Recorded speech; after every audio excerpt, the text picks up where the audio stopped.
দেখো আমি আজকে চলে এসেছি রান্নায়। তো আজকে কি রান্না করব দেখো, এখানটা চিকেন নিয়েছি আর এখানটা রয়েছে লোটে মাছ, আর এখানে দেখো সব মশলাগুলো করে নিয়েছি। আর এখন আমি ম্যারিনেট করব চিকেনটাকে।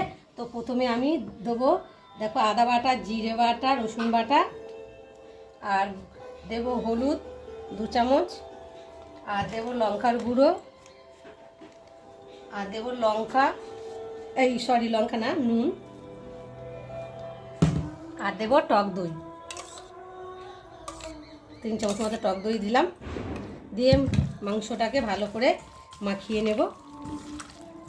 তো দেখো ভালো করে মাংসটাকে না মাখিয়ে নিলে আধ ঘন্টা ধরে মাংসটাকে মাখিয়ে রাখবো ভালো করে। তো দেখো মাখানো হয়ে গেছে, আর আমি আধ ঘন্টার মতো ঢাকা দিয়ে রেখে দেবো। তো চলো এখন আমি লোটে মাছটাকে মাখাবো নুন হলুদ দিয়ে। তো নুন হলুদ দিয়ে এটাও আধ ঘন্টা মাখিয়ে রাখলে নুনটা ভেতরে ঢুকলে খেতে বেশ ভালোও লাগে আর টেস্টিও হয়। তো হলুদ নুন ঢুকলে ভালো হয়, তাই না বলো বন্ধুরা? তো দেখো আর একটু লঙ্কার গুঁড়ো দেবো। আর মশলাটাকে আমি এখন দেবো না, কেননা মশলাটাকে আমি ভেজে তারপরে আমি লোটে মাছটাকে রান্না করবো। আর লোটে মাছটা দেখো কতটা সুন্দর আর বেশ টাটকা লোটে মাছটা পেয়েছি আজকে। তো দেখো লোটে মাছ তোমাদের কাদের খেতে ভালো লাগে তোমরা কিন্তু আমাকে অবশ্যই কমেন্ট করবে। তো দেখো এখন সেই লোটে মাছটাকে কত সুন্দর করে মাখিয়ে নিয়েছি। আর লোটে মাছটা এত শক্ত আর মানে তাজা আছে অনেকটাই। তো দেখো আমি এখন নুন হলুদ মাখিয়ে লোটে মাছটা মাখিয়ে ভালো করে রেখে দিয়ে এলাম, দিয়ে এসে রান্নায় এলাম। তো দেখো ডালটাকে ভালো করে সেদ্ধ করে নিয়েছি, আর এখন ডালে জল দিয়েছি, ডালটাকে ভালো করে ফুটিয়ে আর এখন আমি সম্বাদ দেবো। আর এদিকে দেখো ভাত হয়ে গেছে। তো চলো আমি এখন ডালটাকে ঢেলে নিই।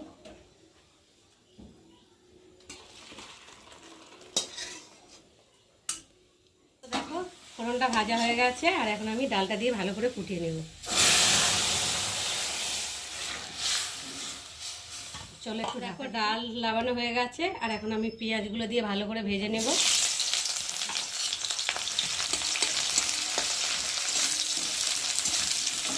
পেঁয়াজটা ভালো করে ভেজে নেব লাল করে।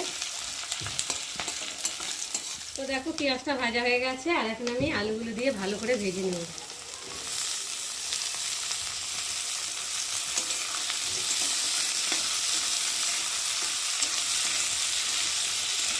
একটু সাইড করে রসুনটা দিয়ে আগে ভেজে নেব আলুর সাথে।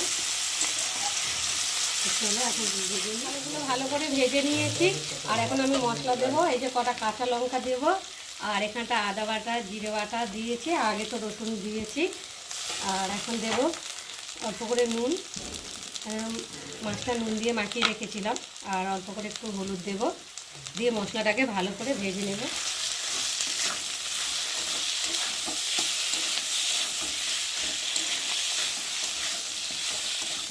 তো দেখো মশলার সাথে আলুটা ভালো কষিয়ে নিয়েছি, আর এখন আমি মাছগুলোকে দিয়ে ভালো করে একটু কষিয়ে নেব।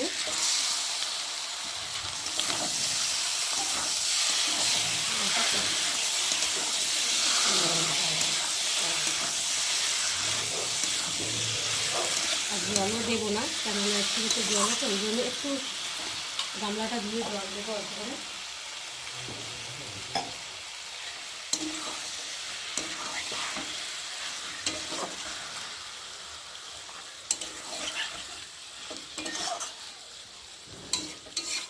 চলো এখন ঢাকা দিয়ে। তো দেখো মাছের তরকারি হয়ে গেছে, আর এখন আমি নামিয়ে নেব।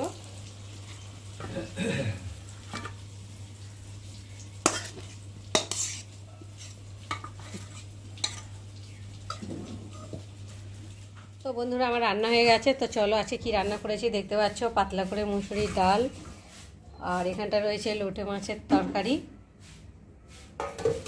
আর এখানটায় রয়েছে চিকেন। তো দেখতে পাচ্ছ চিকেন কষা, আর সাথে রয়েছে টক দই, আর এখানটায় রয়েছে বেগুন ভাজা।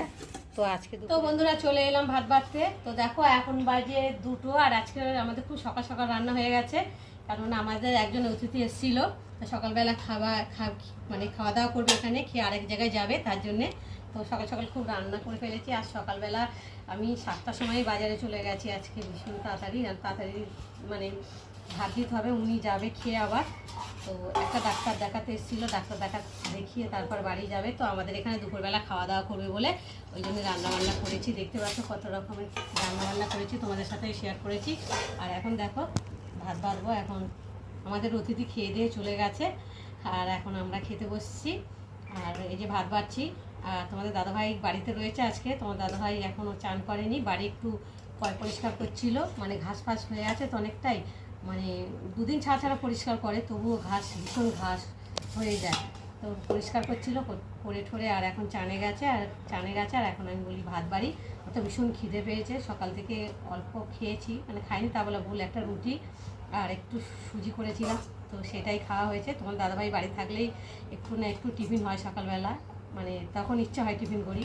আর যখন থাকে না তো তখন যাই হোক করে খেয়ে নিই, অত ঝামেলা থাকে না। বাড়িতে বেটা ছেলেরা থাকলেই তো ভীষণ ঝামেলা হয়, তাই না বলো বন্ধুরা? তো তোমাদের সবার ক্ষেত্রে কি এরকম হয়? তোমরা কিন্তু অবশ্যই আমাকে কমেন্টকে জানিও। তো চলো আবার খেয়ে নিই, আবার তোমাদের সঙ্গে দেখা হবে পরের ভিডিওতে। ততক্ষণ তোমরা তোমাদের খেয়াল রেখো।